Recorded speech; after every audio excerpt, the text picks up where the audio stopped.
What's going on, faithful? Welcome back to another episode of Niner Talk with Jasper and Jamal.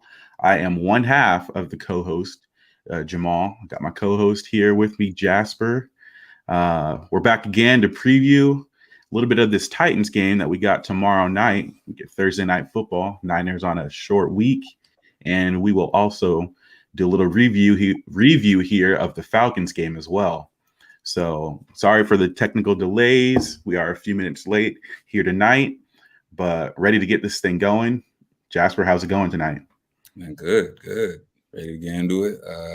Ready to preview the game we have tomorrow and talk a bit about the big win on Sunday against Atlanta. Right, absolutely, and that's the thing right there, right? We got a big win.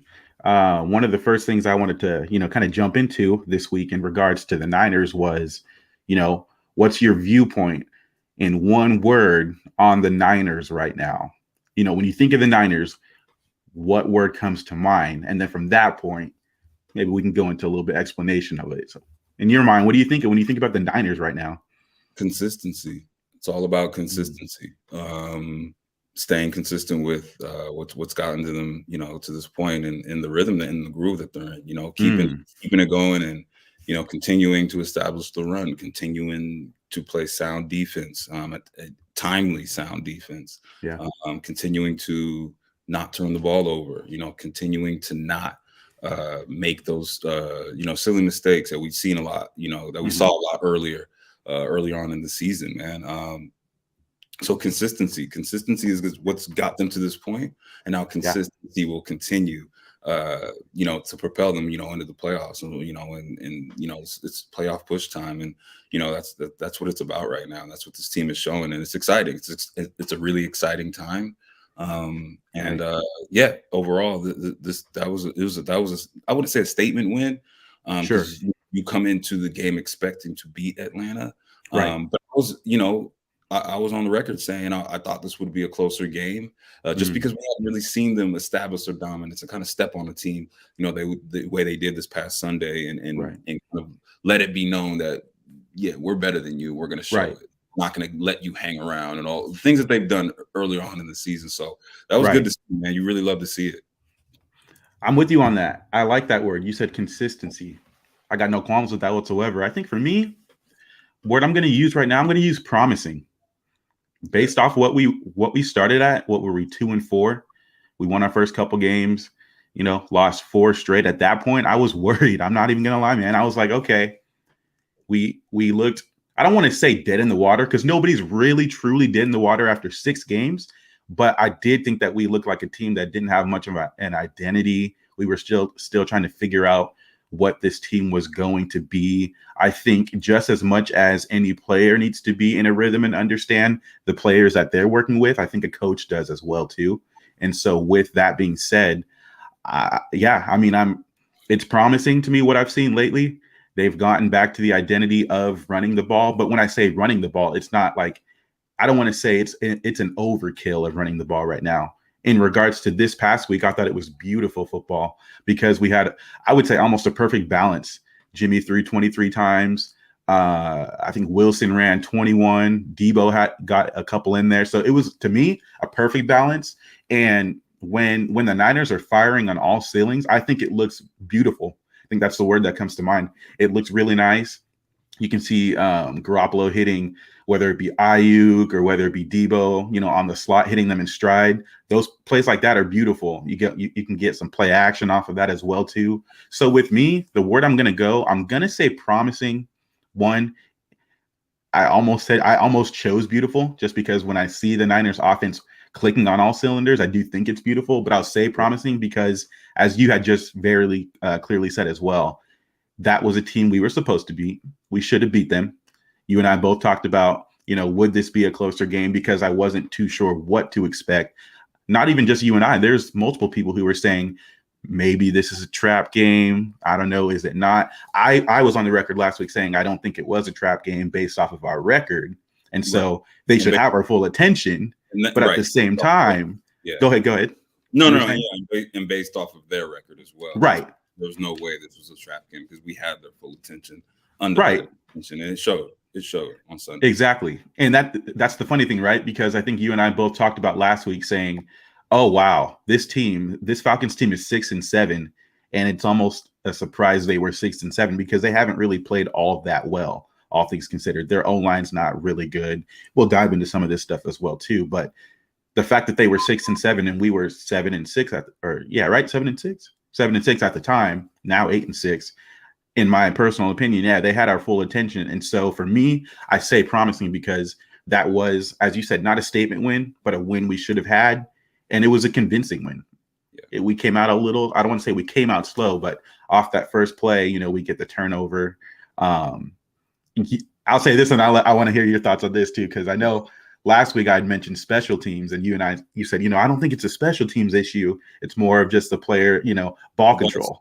So let me pass it to you. It's a ball. You're right, ball security, and we came out like that a little bit slow. Yeah.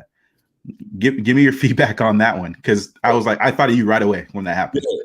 I'm glad you brought that up too, because I actually thought about what I had said too. Right when that happened, the first play of the game, obviously we know, right? Michael Hasty fumbles the ball, opening kickoff.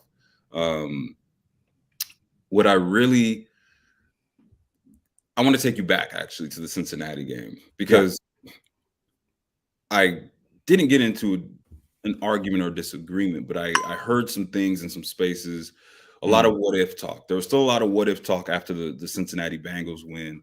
And more so centered around Jimmy G and, what if, we didn't get those muffed punts, and what if we, didn't, a lot of what ifs around some of the gifts that the Niners got in that Cincinnati game. Yeah. A lot of Niner fans, coming from Niner fans, right, not thinking that, well, if we hadn't got those gifts, we wouldn't have been in a position to win the game. And I called bluff on that all along, because I said, that's football, first of all. Like, and same thing about the what if Bates hadn't dropped that pick. Same thing. Like, exactly. It's football. And that was a perfect example of it on Sunday. So my pushback to those what if questions was always, well, I have faith that the defense would have stopped Cincinnati multiple times and just give us the opportunity to do what we ended up doing anyway. And I got a lot of pushback from that, like, so Sunday with us fumbling the opening kickoff, perfect example of, we don't know what's going to happen after that. Atlanta did not capitalize on our mistakes. We capitalized on some of those mistakes in Cincinnati, and that put us in position to win the game. Right. Atlanta just didn't capitalize on those. Right. So that's when I always go back to tell people the what if game is not a fair game. You can't just keep saying the old saying, the OGs will say this. Some of y'all don't have OGs in your life. You haven't heard this saying. But if you have OGs in your life, you've heard this saying. If was a fifth, we'd all be jumping. Yeah, so, facts. You know what I mean? So when I don't like the what if game, because it's not realistic when you're talking about football, because anything can happen. Love it. All that. So I'm so glad you said that too, because anything can happen. We said this last week. You and I both talked about this, saying sometimes players make plays and sometimes they're in position to make plays and they don't get the pick sixes. Sometimes those things happen. I know we ended the show literally saying that's the beauty of football. Sometimes those things happen and sometimes they don't. And so when we have, a muffed kickoff return like we had, and they're not able to capitalize, I remember I tweeted out right after that saying that stop, whether it was going to be, the catalyst for the rest of the game or not, I'm not trying to say that, but I said, you know what, that stop is going to give this defense all the confidence in the world that they needed. What, they get the ball on like the 10? Yeah. It was something real. It was deep in our territory.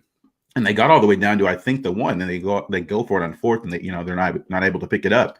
So looking forward, I said, that's the confidence that this team needs for the rest of the game. But the bigger picture, what I want to also say just on this point here too, as well, is good teams make plays. Good teams also, defend their territory as well too. So deep in our territory, they weren't able to capitalize. Good teams are able to capitalize on that. We were able to stop them defensively in our territory. That's a sign of a good team. And I know you and I, before we had done some of this, the podcasting as well, we had been in spaces as well, saying pretty much the same teams. What are the 49ers? Are they as good as we think they can be? At the beginning of the season, I'd say no, because we were making self-inflicted wounds, self-inflicted mistakes. To me, those are signs of a team that's not fully there. But we also said that if they were able to clean up those things, they could probably play with anybody. And so that's why I go back to the word of promising, because I'm starting to build my belief that this team could be. I don't want to go so far and say that they're going to win a Super Bowl, but I will say that this team can play with anybody when they don't get in their own way. 100% agree. Completely agree. It's reminding me a lot of the Warriors run last year at the end of the season, when they had, they had Steph and Draymond and emerging Jordan Poole, and Damian Lee, some of the guys, Wiseman was in and out of the lineup, and then he eventually went out with the MCL. But you could see, even with the playing game against the Lakers and the Grizzlies, you could see, oh, this team is coming. And when they get Clay back, right, oh, we got something here. And then you're seeing that play come into fruition this season. The Niners are kind of reminding me of that. They're having this late push, kind of getting their rhythm, getting their chemistry down, having the consistency, which the Warriors had a lot of consistency towards the end of that season last year. And now it's looking like that, as now the Niners are going to put themselves in a position now to either make the playoffs or make the playoffs and have a deep run, or get bounced early and then kind of lick their wounds, come back next year and be completely refreshed, and we could really see this team take off next year. That's not what a lot of people want to hear right now, myself included. But, we want to go far. But it's just the mojo and the vibe is kind of what this late push is what it's reminding me of. 100%. We got a comment here from Leroy Phillips Sr. Nobody playing on our level, my opinion. We just look faster. We're the most physical team. I'm looking at the teams that's in the run. We're too dangerous for real. We like it that way. Hey man, I'm with you. We are a physical team. We've had some injuries here and there, but I was thinking about this right before we came on. For the most part, we have been healthy this year. And when we're healthy as a 49ers team, we should be contending, right? We have arguably 5 top players, at their position. You could talk about Warner. You could talk about Trent Williams. Some people would include Kyle Juszczyk. Debo's playing like a top 1 receiver this year. You got Kittle, who's a top 1, at worst, top 2 tight end. So, yeah, I'm with you. When these players are healthy this year, which a lot of those players, Bosa as well. I didn't mention Bosa as well, but a lot of those players, they were hurt last year. They missed, most of those guys missed at least 8 games. And when you miss your, leading guys, you do tend to lose some more games. So generally, we've been healthier this year. And now that the team has been healthy enough, they build up that camaraderie. They know what they're looking for. They're all on the same page. We're starting to see it pay off now. So thank you for that comment there, Leroy. I appreciate that. I'm with you on that. We got another one here from Bay Area Baller. I need some more OGs in my life. He never heard that one. Yeah, you do, guys. Talk about the fit. That is an old one. Yes, it is. We got a 20 here. Appreciate that. That's my brother. Appreciate you, bro, for the $20. Let's see. He said, Pinor says, I think Trey can have a 3-peat starting next season. He trolling. We were talking about this in the spaces yesterday. We won't dive too much into that, but I know you agree with me on this. Winning 1 Super Bowl is hard. So we can start with that. Let's get the quest for 6, man. Quest for 6. Let's get that out the way. Quest for 6, yeah. Shout out for Norm, man. Shout out JB and meet you, man. Appreciate the love too. 100%. Yeah, appreciate y'all. Tune in. Aren't they? They're Tuesdays. Do you know what time their shows are? Tuesday, the Tonight Show. Tuesdays at. Yeah, it was tonight. I was tapped in last night too. We need to have a collab. We need to have a round table. We should just about to say that. Stay tuned, y'all. We do have a round table coming pretty soon. I won't say any dates or anything like that, but it's in the works. It's in the works. We'll make that happen, man. We all NorCal natives. We all love 100%. Definitely all tap in and even get crocked. We're crocking there. Right. Too. We can all just have a discussion, man, and just continue to talk about what we love to talk about. And, bounce ideas off each other, talk about the draft, talk about free agency, talk about this playoff push, man. There's a lot of things to be talked about, man. You already know, man. There's so much. And yeah, I respect a lot of these people's opinions. Appreciate everybody that comes in the comment section. Appreciate y'all tapping in with us. We got 20 strong, it looks like, here right now. If you haven't already, hit that like, hit that subscribe, pushes us up the algorithm, and yeah, we'll be able to bring some more content to you on the regular. I see a comment here saying scary hours coming for the opposite team. 100%. We got the Titans up this week. I won't dive into it too much right now, but I said earlier, I've been saying since Derrick Henry went down, this wasn't a scheduled loss. We can dive into that when we get more to the Titans stuff. But I wanted to run a stat by you that I had found earlier today. I'll read it real quick. So it says for Kittle and Debo. So Kittle he's 150 yards away from a 1,000-yard season despite missing multiple games. If he gets there, it'll be the first time the 49ers have had multiple 1,000-yard receivers since Rice and Owens in 1998. I was there. What do you think about when you hear that, bro? Well, it reminds me I'm getting old because that's what I grew up on. That's what I remember seeing. And that was 98. So Jerry was past his prime a little bit and starting to, close to head now. Not drift off into the sunset because he also damn near had a really good. He might have had another 1,000-yard season with the Raiders, if I'm not mistaken. If not, he was close. He was close to it. He had another really not random. He's the GOAT, but he had another productive season down there in Oakland. But man, it's music to my ears just because.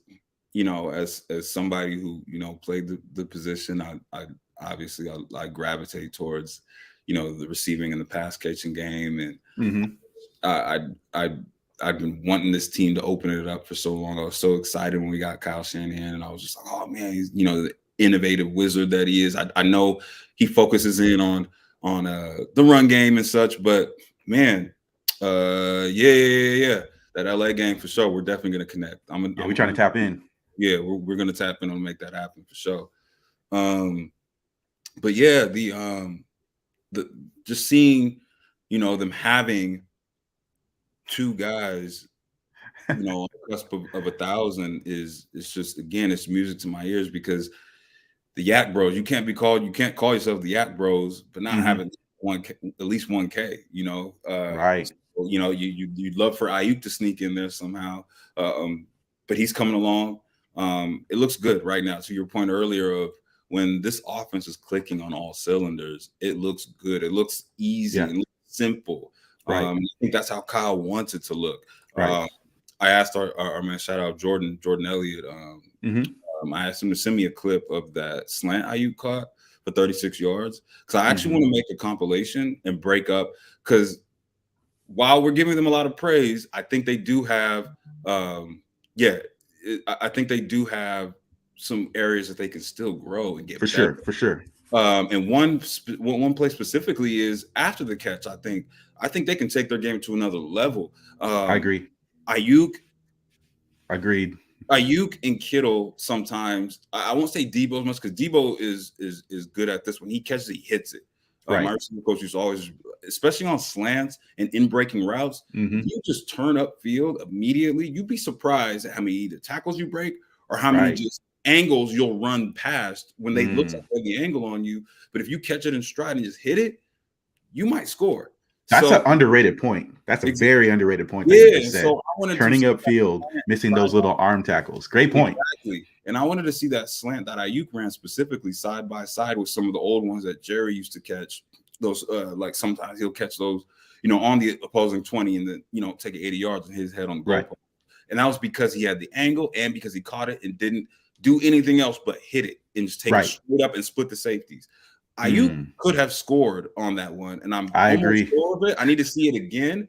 Yeah, but he caught it, and it was almost as if he was surprised that he caught it in stride, and he kind of dipped to the outside and kind of veered, and he kind of himself tackled. Kittle did the same thing later. He kind of went right. Who was it? Was it Kittle? He ran almost right into Kittle. Where he kind of stopped and wanted to stiff arm everybody. I was like, bro, if you just going straight, you take your yards. Yeah, so take your yards, which sometimes means take the touchdown, not always look for the extra contact. I like Kittle for that, but I'm with you. I like him for that because he's willing to stay in bounds. But you're right. Like sometimes people forget that there are certain angles that can be used to score a touchdown, to gain another 5 or 10 yards that people miss. And it's not isn't that where the expected yards over average come into play? People like to talk about that stuff. And it's not surprising that in that era when Jerry played, it was very much just, your hard hat, your blue collar, like he's a hard hat, blue collar kind of player.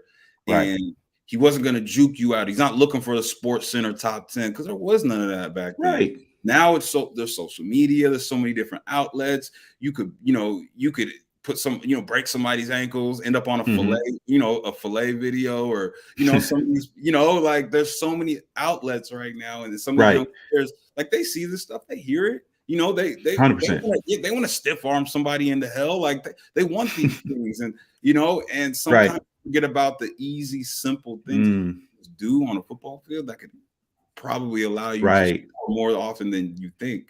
So I'm gonna break it down, and once I get the play. the all 22 video from Jordan, I'm gonna try to cut up some old ones and try to splice it together and then show some examples of Jerry just catching it and hitting it, getting on his horse. Because again, we all know Jerry wasn't the fastest. Just about to say that. Athletically gifted, but he never got caught. Right? That's game speed.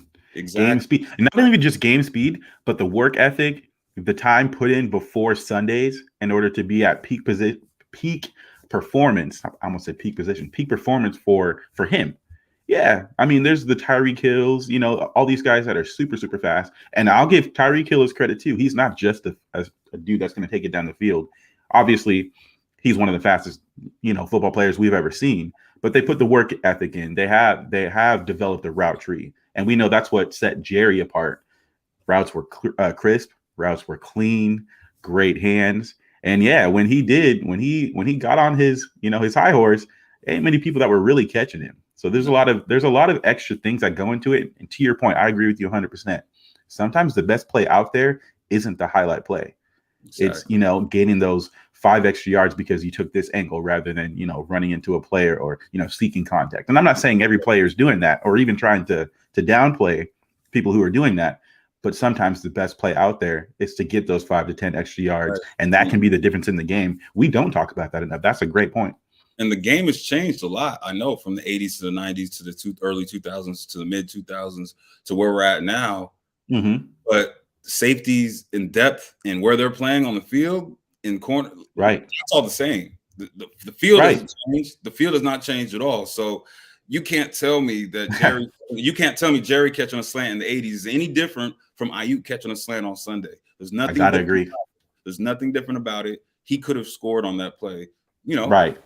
So I'm with you on that. I'm gonna leave it at that, and we'll keep it pushing here. We got a comment from Miguel Barrera. What have y'all seen from Ambry? I know he is getting picked on, but our INT is coming soon if they keep targeting him. And I think that will be a big confidence boost. Now, Miguel, I am right there with you 100%. Right before we dive into that, I just want to see, Jasper, do you have anything else in regards to the offense in this Falcons game that you want to speak about before we switch ends and do go to the defense? Because we can talk about this as well. I don't want to skip over anything before we get to it, though. I honestly thought the offense looked crisp and clean until about the 12-minute mark in the fourth quarter when Kyle, for whatever reason, decided he wanted to take his foot off the gas and run 3 times as if he was milking the clock. Like, we don't have that luxury of just backing into wins and kind of playing it safe. And that was the only thing I was like, Kyle, really? There's 12 minutes to go in the game. Keep playing football. They haven't proven to stop the pass all game. Why are you doing them? Like, come on. Like, if there's any time where he overthought the game at all, it was at that point, which, I get it. He kind of does that, right? It's kind of does. I don't want to say it's kind of, it can be frustrating. That's a better word. I was going to say annoying. Frustrating is better. The frustrating part about it was also that, Kyle, you realize if you continue to get first downs, even if you pass the ball, the clock continues to go. As long as you complete the pass, obviously. So do what you've been doing that got you to this point, that got you this lead, and keep your defense off the field. Like, why would you want to punt them the ball right back and keep putting your defense back that's already banged up? That was 2 or 3 at least extra defensive possessions that we didn't have that were unnecessary. So other than that, other than that, I thought Kyle also called a very good game, and I have no complaints whatsoever. Greetings to you, Mick. I see you here from the UK. Appreciate you tuning in. That's super dope. I think you might be the first person that we know of anyway from outside of the United States. So thanks for tuning in with us. We got 31 people in here now. Don't forget to hit the like, subscribe. Mike T, what's thanks up, for bro? tuning in with us. What's up, bro? Appreciate y'all. You know some of these people in here? Nah. Just the UK. They say yeah. There, so I wanted to, that's super dope. I wanted to give that person a little attention because I thought that was really cool. But yeah, let's go back to Ambry. I did want to talk about that as well too. The last thing I'll say here in regards to the offense, like I said a little bit earlier, I called it beautiful, but I call it beautiful because we had a good balance. Like I mentioned in the beginning, it was nice to see Jeff Wilson kind of get going a little bit. I think slowly, week by week, his legs are getting a little bit, are getting more under him. I still don't think he's perfect, but the two-headed monster of him and Mitchell down the stretch, I think is going to be super crucial for us. I like that. I think he had 108. I know he went over 100 yards, so he had a good, solid game. I know he's going to be needed and leaned on tomorrow as well with Mitchell still not quite back from that knee injury. He has cleared concussion protocol, so that's good. And it was looking like it was possible that Mitchell could play this week, but it has come out that he's ruled out. We'll be looking to see if he comes back next week. I just wanted to mention that real quick. I think slowly but surely I'm seeing Jeff Wilson Jr. kind of get his legs under. He's getting back to that more angry running style that we've seen from him. It didn't look 100% like the Patriots game last year. I love that game. He was super angry. They couldn't stop him for nothing in that game last year. I thought that was amazing. Not quite to that level, but for me, it was a big deal because I didn't think that he was going to improve that much for the rest of this year. I really didn't, but I can see the difference between 3 weeks ago to now. He just looks like he's getting his legs back. His conditioning is getting, it looks like it's improving to me. I'm liking that. I think that's kind of an underrated point that I don't think has been talked about quite enough. What do you think about that? Yeah, 100% agree. Jeff Wilson is coming on. I actually picked him up in fantasy, started him. I had a good feeling he was going to look good against this Falcons run defense. We'll have to see it again tomorrow on a short week. It hasn't looked the same. Obviously, that Patriots game I think was his peak powers. We haven't seen that game out of him again since, but we also haven't really necessarily needed it. So it'll be crucial that we definitely establish it early in this game versus the Titans, who do stop the run at a very high clip. We will need to see him turn up again. But I have confidence in Hefe. Hefe's going to be all right. For sure. So, yeah, let's get to Miguel's question here in regards to Amari Thomas as we switch over to the defensive side. You said, huh? Great wordplay by Miguel. He's getting picked on, but an INT is coming soon. Pun intended. Facts. Very good. Well done. I didn't even notice that. You're right, though. I never miss a good wordplay moment. I see you, Miguel. So, yeah, let's talk about this. I know you and I, when it comes to this stuff, I think you and I are a bit more level-headed when it comes to some of this. So in regards to Ambry, I did see a lot of encouraging signs. What I'll say is I cannot remember more than maybe 2 or 3 plays where I thought he might have been somewhat out of coverage. I thought he did a really good job in coverage. And I know it's on 2 separate levels, but that game reminded me so much of when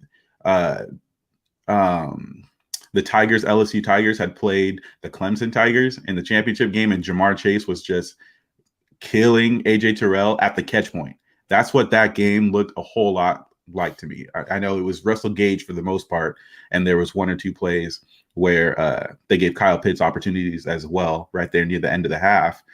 But that's what it looked like to me, and I have always considered AJ Terrell a good corner, and he's showing now that he is a really good corner. I'm not saying that Amari Thomas is going to be that, but when I see a guy in position, that's encouraging to me. He's starting. He's playing right now out of necessity. We needed it. I know some people can argue, hey, we should have seen him, earlier in the season. Some people might say that, and I wanted to see some of these guys earlier in the season as well. I'm some people. Sure. I'm with you too. I'm 100%. The only small pushback I'll say is maybe the 49ers really, and this is not a hot take, maybe they really knew more than you or I in regards to if he was ready or not. Obviously now we need him to be ready, right? Because these are crucial games down the stretch. So, the concerns that people have with, is he going to be out of position? Is he going to continue to get mossed? Things like that. The concerns are there. I understand that. And if you're mad, key point, don't be mad at Ambry. You can be mad to the Niners about that he wasn't playing and now he's playing. So I would just say that, yeah, I liked his positioning. I know that the 49ers, the past couple games, have been playing a lot more cover 2, which means they're sending 4, dropping 7 back into coverage, helping more on his side. I'm cool with that. I have no problem with that. And you're seeing a lot more plays. There's a reason we're talking more about Jaquaski Tart and Jimmy Ward the past few games, because a lot more responsibilities go on those guys. I would say even more than what we've seen through the first about 12 games or so. Right. I got no problem with that. I also have no problem with him, by him, I mean Amari Thomas, being in position. It takes just one play. He almost had 2 interceptions. I know he didn't get them, but he almost had them. And 2 games into his career, I mean, truly 2 games into him starting, for him to be in that position, I'm cool with it. I just need to see more violent hands at the catch point. That's something he can work on. We may not see all of that right now. The last thing I'll say here before I pass it to you, Amari Thomas, the athlete, 100% there. He deserves to be here. He deserves to be playing. He will continue to improve technically. We might see some of that during the season. I suspect we will if he continues to play, which I think he will. But between this year and next year, I think we'll see an improvement as well. I'm really encouraged by him. I like what I see. I wish we could have seen it sooner, but I'm happy about it. I want to pass it off to you there. Yeah, man. I don't really have too much to add on to it. I'm seeing the same things you're seeing, and you called it out great. Yeah, it's really just finishing through the hands on some of these. Russell Gage out-jumped him. Russell Gage is a lot bigger than I thought. I'd said he was a small, speedy guy earlier last week, and I saw him, and I'm like, oh, no, he's probably like 6'3", 6'2". He's bigger than I thought. And, he got up there, and the better man won and on that play. Same thing with the Pitts play. This play, I think he kind of just tried to let the ball come to him and didn't really aggressively attack it. You know what I'm saying? But, yeah, man, it was unfortunate, but again, I see a lot of promise out of him still, and guess what? Yeah. We continue to see him, and he's gonna get targeted a lot. I'm almost sure of it with AJ Brown and Julio are back, so he's definitely gonna see. They're gonna be tested. He's going to be tested. Trial by fire, man. Absolutely thrown in there. So there's the only way he can only go up. So at this point, I agree. So just in a quick synopsis, if you're talking to a fan who's, concerned or worried about that, what would you say? What would you say to them? I would say he's not on the island. I think D'Amico Ryan's done a hell of a job not keeping him on an island and keeping him in a lot. They're doing a lot of zone coverages, doing a lot of soft twos right now. He's having a lot of shade over on his on his side as far as safeties go. And that pass rush, man, is right now is they're coming on. They're coming on strong. It's usually the other way around, where they start hot and then kind of tail off. They're on the opposite end, where they started slow and they're coming on at the end, right when we need them. When we have cornerback depth issues, they're starting to really establish their dominance and show the league that 2019 wasn't a fluke. We do have the best D line, and we're going to show it to you every single week. As they're all getting after DJ Jones, Arden Key. Thank you. The list goes on. Even Ebicom had a sack this week too. Along, man. Jordan Willis wreaking havoc, and obviously we don't even have to mention Nick Bosa, because Nick Bosa just speaks for himself. He's special, man. He's a special talent. The kid's good. I'm glad you brought that up, actually, the defensive line, because just as much as we're talking about the cornerbacks, listen, this is a defensive game, and it works all together. And the Niners have told us, they want to build it from the defensive line out. That being, and so as we're saying right now, and I know I had mentioned a little bit earlier, some people may not fully understand. I know you get it. In talking about cover 2, I had mentioned, because the Niners have played that more the past couple of weeks, it is in essence also to, shield your cornerbacks. I know some people have been saying that, we're hiding the corners. I don't want to say it's not doing that, but it also puts more pressure and stress on the defensive line, those front 4 guys, to get home, or at least make it, a little bit tougher on the quarterback to hurry them up a little bit. Would you agree with that? Yeah, because they don't blitz a lot. No, we don't. A lot. They just and that's how you know that the D line is really starting to establish their dominance, because they're getting home with those 4. Right. And I was actually thinking of this next week. Obviously now, I'm sure most people know, but Taylor Lewan and Roger Saffold, those guys are out now. Yeah. Before today, I was actually looking at this potential game as sort of a measuring stick, because I didn't think that the Titans offensive line is really bad. And I'm still not going to say that they're bad or anything like that, because I've heard some good things about Kendall Lamb. That's their backup left tackle. I guess I read somewhere that his last start was the Monday night, was it Monday or Sunday night football game against the Rams when they beat the Rams earlier in the season. He started that game. So it was week 9. Yeah. Was that Monday night or Sunday night? It was I don't even remember. It was a Sunday night. It was a Sunday night game. And yeah, they killed him. Kevin Byard had a good game.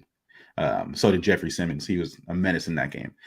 Anyways, that being said, my main point here is, yeah, with the defensive line, it's more imperative that they're getting home to the quarterback, or at least hurrying the quarterback, because we're trying to send more guys into coverage. We're sending more. So if you let guys like a Ryan Tannehill, who we're going to see this week, if the defensive line's not getting home, any competent quarterback will be able to find the soft spot in those zones and allow their their wide receivers to find those zones and kind of break that.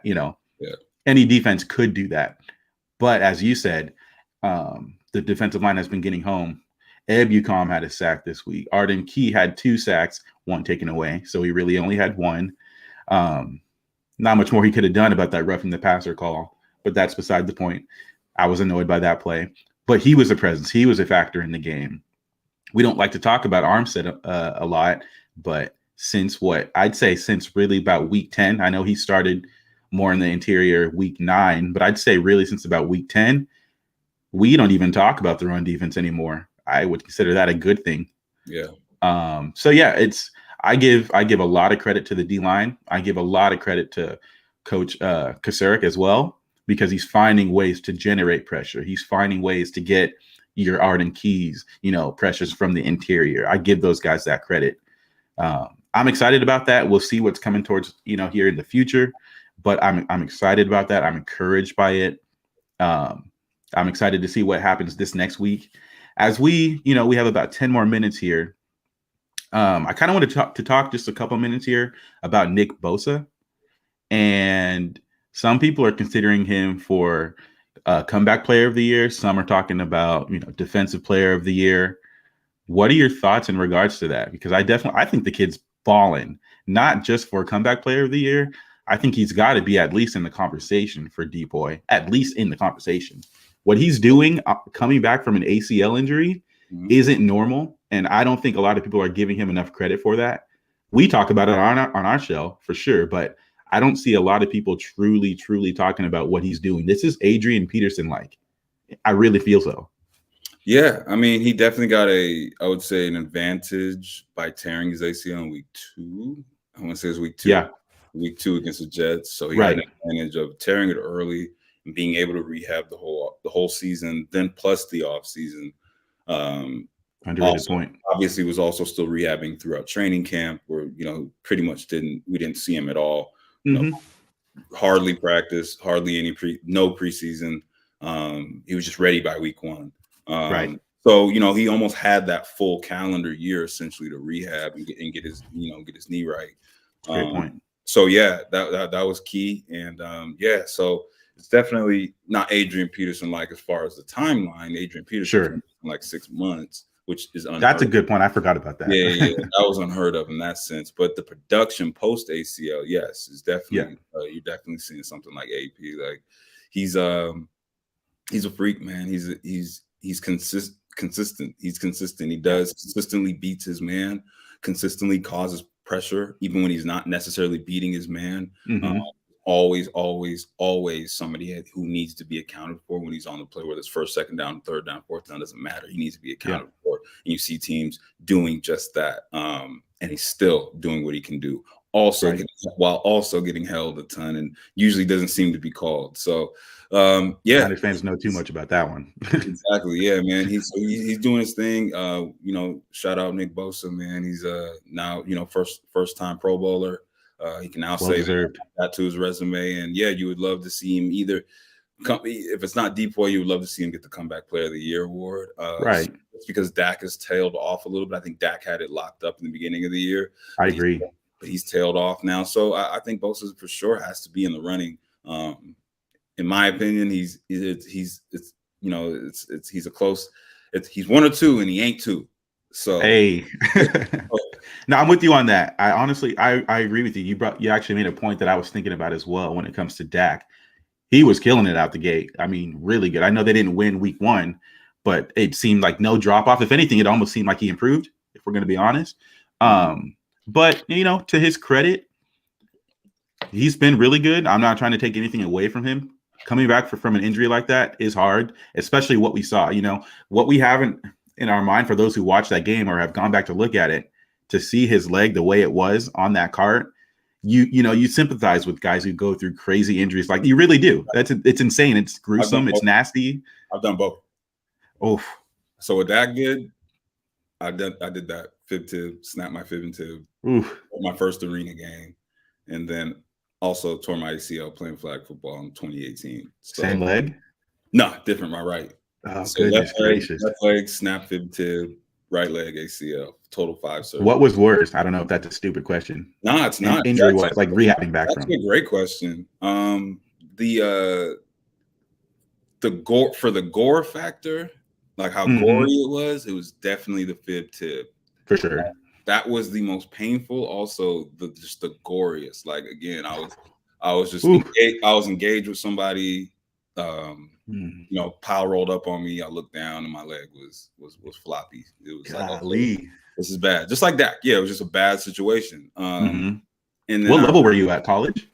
No, this is arena. This was my first arena. Okay, got you. First arena game. And then, but for as far as rehab and how much rehab I had to actually do, because once the bone healed, and then I had a ton of surgeries to then remove the hardware. I had a rod, I had a 12 screws, I had a plate in my leg.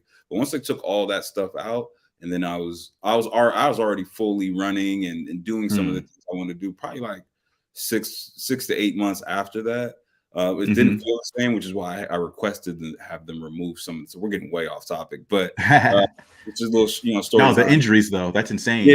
Yeah. And but yeah, as far as the timeline and how much work I had to put in, it was for sure the ACL. ACL was right. ACL was a beast. Like even a year and a half afterwards, it took a full 2 years for me to fully just be like, okay, I kind of feel like myself again, even though I'm old and washed up now anyway. That's how I've always viewed these injuries. I said the same thing. I was in a space last night talking about Caleb Farley because I really like the kid. I think he can be really good. And so I said yesterday, he's going to come back next year and we'll see what happens. I don't expect him to be like amazing out the gate. He's probably going to be learning to trust that leg again. But 2 years from now, so his 3rd year in the league, I'm trying to see what's up at that point in time. And I would say that for anybody with those similar types of injuries. Yeah. We've kind of gotten accustomed to saying, they might not be fully back there after the 1st year, but that 2nd year going forward, that's when it's supposed to be strong again, if not stronger, sometimes people say. So, I find that interesting. And then, just closing in regards to Dak and to Bosa, I'd say, I agree with you. Dak has had at least 1 to 2 games where he's kind of tailed off a little bit in terms of, not having a really good game. The Broncos game, that wasn't ideal. They lost that game and he wasn't really doing too much in that game. I'm trying to think. The past 2 weeks he hasn't looked good. Oh yeah, that's true. I watched this week against the Giants. Yeah, that was bad. I agree. And then on the flip side, if we're going to talk about Bosa, I think he's only had 1 game where he didn't register a sack, at least 1. And he's had 7 straight that he has registered at least 1 sack. So if anything, he's improving and getting better. I know he's got 15 sacks on the season now. TJ Watt, I think TJ Watt's the leader in sacks right now. I think he's got 17 or something like that. And he's got to be in the conversation, if not leading it as well too. I know it's him, Myles Garrett. I would put Bosa in there as well too. I know TJ Watt, in his defense, he's missed a couple games and still has 17 sacks at this point. So, credit to those guys as well, too. I'm saying at minimum, Bosa's got to be in the conversation. It would seem that's fair enough. I think Akash, he had posted a stat as well saying the NFL leaders in total points saved. Aaron Donald's first at 40. Nick Bosa has 38, so he's 2 right behind him. The NFL leaders in pressure percentage, Myles Garrett's at 18.6. Nick Bosa's at 17.2. So he's second in both of those. And then NFL leaders in tackles for loss, you got Robert Quinn at 22 and Nick Bosa at 21. So the kid's just killing the game right now. I think he's getting better, and he might not even be 100% yet. He deserves his credit for that. I think he's killing it right now. Yeah, you're not wrong. You're not wrong. Yeah, and then before we close out here, we'll probably go for maybe about 5, maybe 10 more minutes. I just wanted to preview this Titans game. When I look at this team, when I look at this Titans game, it all kind of, it all hedged for me. Like I said earlier, it switched my viewpoint of them when Derrick Henry went down. And what I'm going to say next probably sounds like I'm, crapping all over Tannehill, but I'm really not. But I don't think he's been nowhere near as good without Derrick Henry. And over the past 3 weeks, well, really 4 weeks ago, I think they played the Texans. He had like a 300-yard game, 1 touchdown, but he had 4 picks, and they lost to them. And since then, I think he had in the Patriots game, I think he had like 90 some yards. And then 2 weeks ago, he put up like 190. And then this past week, I think it was like 130. So he's been averaging only like 130 yards per game. But when you're losing a guy like a Julio, a AJ Brown, and your Derrick Henrys, which are your big 3, I don't expect that he's going to have great games or anything like that. He's got some, I don't want to call them no names, but people don't know, they're not household names in Nick Westbrook-Akina, Chester Rogers. These are the guys that, have been filling in. Yeah. Like I said, I'm not trying to make it sound like I'm, crapping on the guy, but for any quarterback, not just him, not just Garoppolo, any quarterback, the running game and a tight end, I would say, are probably your best friends, especially early in your careers for a young quarterback. Yeah. But when I look at that team, when I look at the Titans, I think that there's a lot of similarities between them and us. They've got an older corner in Jack Rabbit Jenkins. That's what he likes to go by now. We're not supposed to call him Janoris anymore. I think he was out last week. He's scheduled to play this week. They have a young corner, slot corner in Elijah Molden, who I think is on the COVID list right now. So I don't think he's playing, out of Washington. And then they got Christian Fulton. He's a young corner as well, too. And then we've talked about like guys like Kevin Byard, who some people think he's going to shut Kittle down tomorrow. I don't think that's quite going to happen. Yeah, but I can look around at this team and see just a lot of similarities. Have you had a chance to look into them, and what are your thoughts on the Titans as a whole? What's kind of your outlook on it? Yeah, I mean, it's a Thursday night. You're traveling to the East Coast, so they're definitely somebody to be reckoned with for sure. They came off on a really, really ugly loss to Pittsburgh in a game that pretty much dominated most of the game, and then Pittsburgh came back at the end and kind of stole one there from them. So I know they're feeling like they let that one slip, and they know we're riding in, having some stacking some nice wins up together. So they're definitely, I know we have their full attention. I mean, I want to say I think we're like a 3.5 point favorite on the road. Are we? Whoa. Yeah. That's surprising to me. Yeah. And that might have been pre AJ Green, Julio Jones being probably good to go. So that might change a little bit, but even still, I mean, just says where we've come, as a team, since we want to, now be heading into Tennessee, and also where they've fallen a little bit. So, but again, man, they're still a very, very, very, scary team to me. I think Tannehill. I've seen some Tannehill Jimmy G comparisons. Same. And I've seen Tannehill just a more mobile Jimmy G. And even with that said, I think he's I've seen him play good football. Same. So, the keys for me in this game don't change from the beginning. From the beginning of what I said about this team and the consistency, it has to be the same. It has to be that same recipe of establishing the run, protecting the ball, playing sound defense at sound times. Like it doesn't have to be Right. it doesn't have to be the entire game where they're playing sound defense, because they can let a few drives, get away from them. They can get beat over top, but they have playmakers too.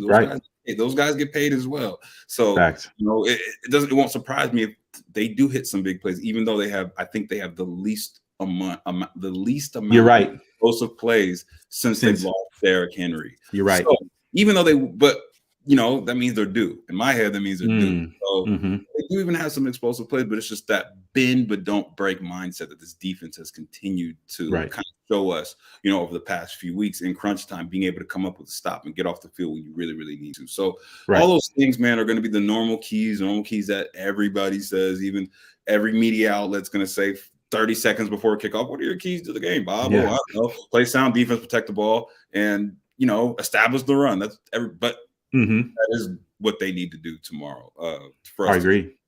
For us to continue this win streak that we've got going on. And they're already in a really good position, but a win tomorrow will really, really, really put themselves in good, and just add another feather to the cap, man. Right. I'm with you. I'll be honest, man. A win tomorrow for me, it doesn't even matter how we get it, because I didn't expect this to be 30, 31, 20. It's not going to be that. I actually think it's probably going to be more of a low-scoring game, closer to a defensive battle than an offensive shootout. I would lean towards that. But I look at the Niners and how are we going to beat them, and how are the Titans planning on beating us. I think it's going to be real similar. Go ahead. I do have a prediction, though. I was just telling my dad. Oh, for sure. Before we hopped on there, I do have a prediction. Okay. A double move is coming tomorrow from our offense, and we're going to hit a bomb. We're actually going to hit a bomb. Who you think it's going to be too? Are you? My dad asked the same question. I don't know who it's going to. It's going to be Ayuk or Debo. It's going to be Ayuk or Debo. But this comes from, I'm starting to sense, like, I see Kyle tinkering with some things. He did it last week, and I liked it when he did what he did with a little trick play. Correct, with Debo. Yeah. Wrinkle off the same play that he's been running with Debo, and has had a lot of success. And he's like, all right, teams are going to be looking for that. Teams are going to be now knowing that, okay, we're in this specific formation. Debo's in the backfield. It's most likely going to be that wide, that wide stretch play to Debo. Sure. This little sweep, whatever the case may be. Let's add a wrinkle. Let's give you the option to throw it now. Debo looked like he wanted to run. Then he was like, no. I think I might want to pass this one. And the pass was batted down, or I think it was terribly underthrown to Ayuk in the end zone. But I like the mindset of it. So that's letting me know that we're getting deeper into the season. He's going to reach deeper into the bag. And what do the Niners like to do a lot? They like to hit a lot of short, intermediate passes. A lot of passes around the hash, and in the middle of the field, connected on the slant to Ayuk last week. Exactly. The slant, Sluggo. True. Actually, my favorite route on the route. I've heard you mention that a few times. Yeah. Yeah, Sluggo, slant go. It's a quick slant go. So I wouldn't be surprised Thursday night. Anything could happen. It might come early. That's what I will say. It might come early. Won't be late. It'll be early. So look out for that. That's my only prediction. I don't like predicting the score. I was way off last week. I think I said 30 Niners. I think 27-20. That's what I said would be. I actually don't even think I gave a score prediction last week. Yeah. You asked me, and I said 27-20. I was way off. Happy to be off. I was happy they cardiac kids. My heart couldn't take it. I couldn't take another close game, so I was very happy they got that shit out the way early. But I am going to call it a deep shot early in the game, because it's a Thursday night game. That's not what you expect from a team coming from the West Coast to the East Coast. They might try to, they'll be caught off guard. So 100%. I'm Kyle. That's what I'm doing. I don't know if it'll be the first drive. I don't know if it'll be the second drive, but it's going to come early. It's going to come early. Okay. I mean, I'm hearing you on that. When that happens, I'm taking it in. I see something here from Sersky. He says, in the trenches determines this game. We have to run the ball, and D-line has to take advantage of their injured offensive line. I would agree with you. I definitely think trenches is absolutely going to decide this game. I think if you were to talk to anybody on the Titans or a Titans fan, they're going to tell you we want to stop Jeff Wilson Jr. and Debo, because I think Debo is going to get some carries out of the backfield as well again. Especially with Mitchell not playing. So if you were to talk to the Titans, they're going to say, yeah, let's stop their run. I think the Niners would say the same thing, though. I think we would like to see Tannehill throw the ball 30 plus times. I think that's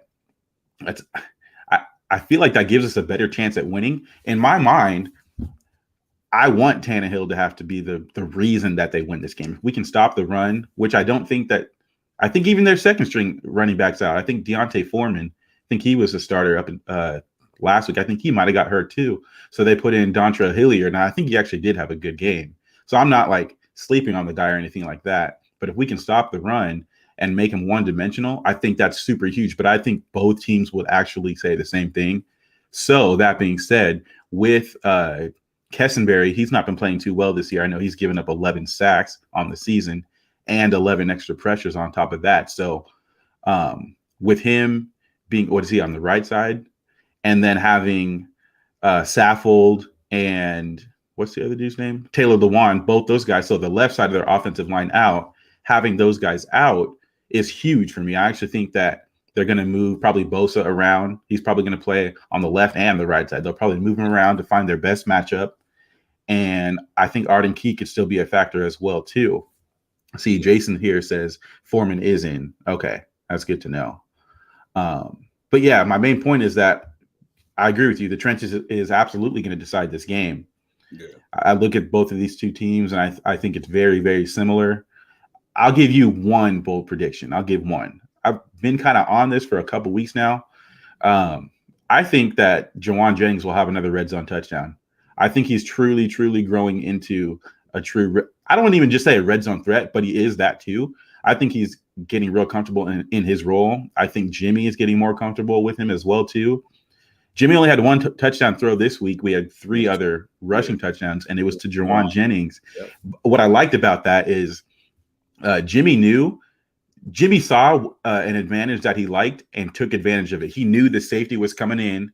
He saw the blitz. What it was, he saw the blitz. He saw the blitz coming, and he knew that Jawan Jennings would be hot on that play. And that's graduate level shit right there. I saw that, and I said, "This is Jimmy. Jimmy's comfortable. This is what we need right now going forward. This is beautiful."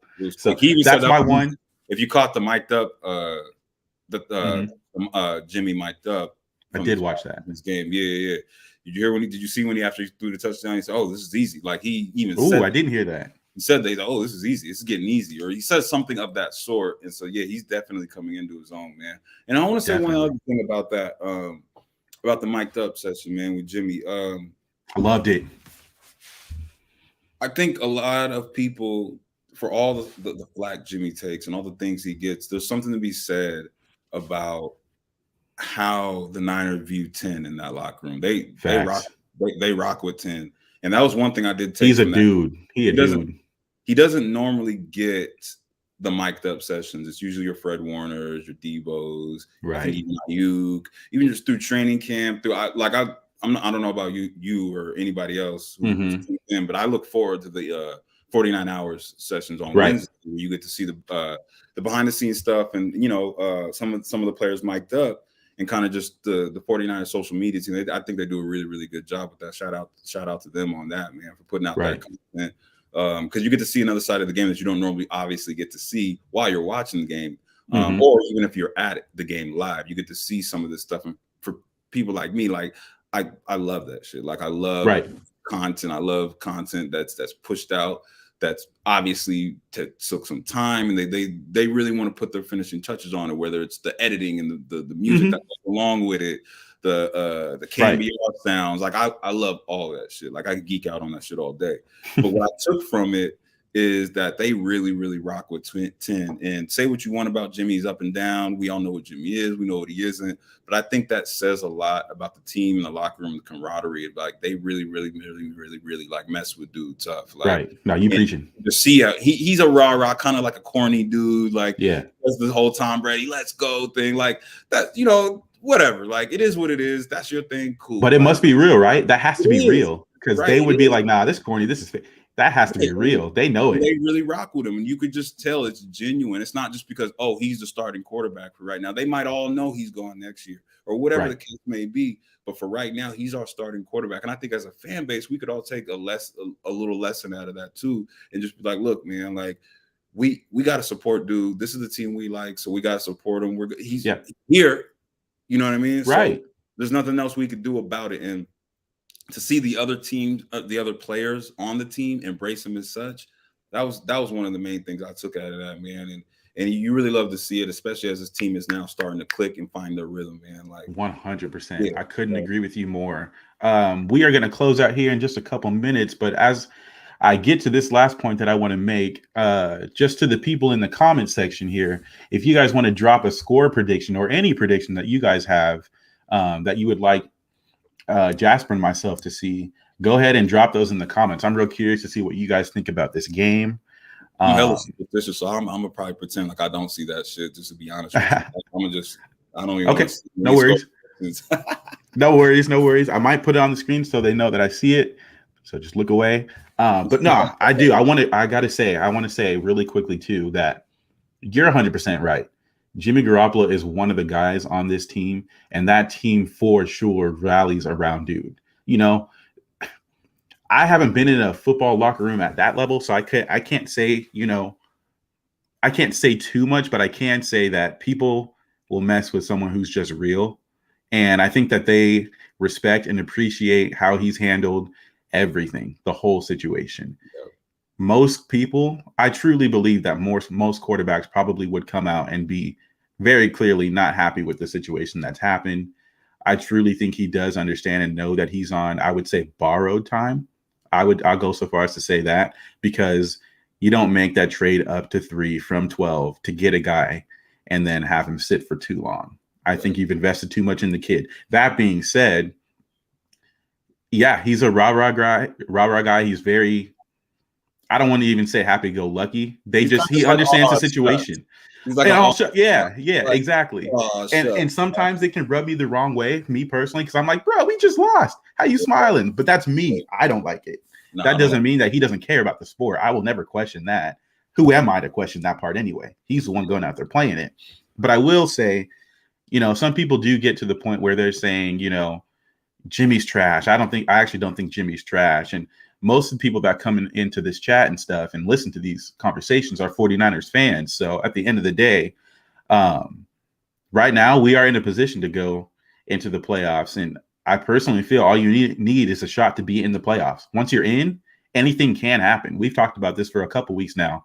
And if there's any team that feels like they can have a shot to potentially, get hot on their way to a Super Bowl, why shouldn't the Niners feel just as confident as any other team? There's going to be some new teams who haven't been in the playoffs with their quarterbacks this year. That's going to happen. Well, we went just a couple of years ago. Sure, we didn't win, but you can go in with the confidence knowing that you have the ability to go far, and you can go far even with the Jimmy Garoppolo. So I just wanted to say that. I think a lot of times people forget that we are fans of the 49ers, and we just want to see the team win. So this year, I'm cool. I'm rocking with Jimmy. I do think that we'll see Trey going forward next year. I'd be surprised if that didn't happen. And if I'm wrong, I will come on here and eat crow. I will. But I feel like it's going to be Trey next year. But for this year and the way that Jimmy's been playing for the last 8 games, I'm cool with it.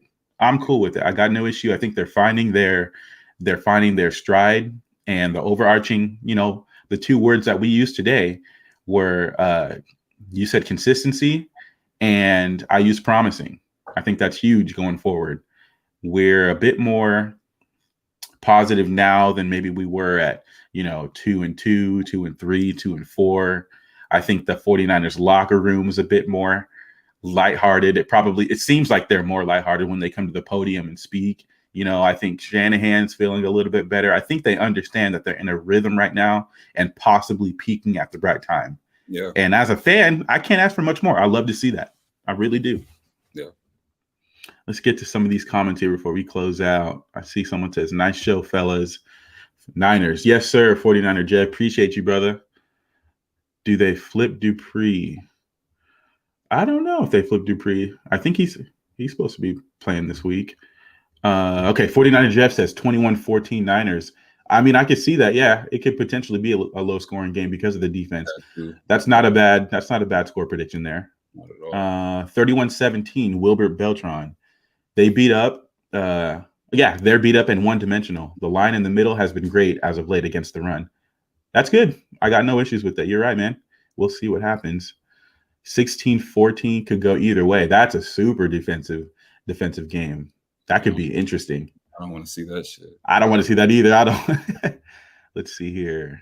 49er Jeff says, I think Jimmy comes back for one more year. Look how Steve Young sat and Pat Mahomes. That's true. We didn't get to the Trey Lance, Pat Mahomes comparisons that have been coming out in the way Trey's been practicing this year. And I know we have to close the show here pretty soon. Yeah, I don't see that happening, big dog. Only I don't either. Trey, the 49er Jeff. Steve Young himself came out and said he didn't learn anything from sitting and waiting. That's facts. He's been very, very public about that. So yeah, I have to disagree with you there, big dog. We appreciate it. And that's okay. You can have your opinion, and we have ours too.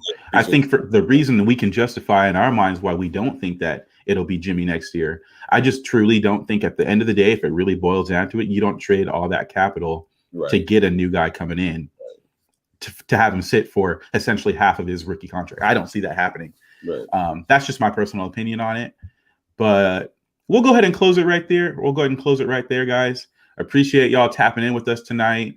We got 30 people here in the chat. If y'all would be willing to hit that like and subscribe to help push us up the algorithm, that would be amazing. Beautiful. Appreciate y'all so much. Thanks for tapping in with us. We are live every Wednesday, 6 p.m. Pacific time. We will be getting our own specific YouTube channel here pretty soon. We'll keep y'all tapped in on that going forward. But until then, you can always catch us right here on Eric Crocker's channel. I am Jamal Armstrong. I've got my co-host Jasper here with me as well, tapping with us on the weeklies, Wednesdays, 6 p.m. Appreciate y'all. Y'all have a good night. Go Niners, and let's all hope for a dub tomorrow. Appreciate y'all. Take it easy. Peace.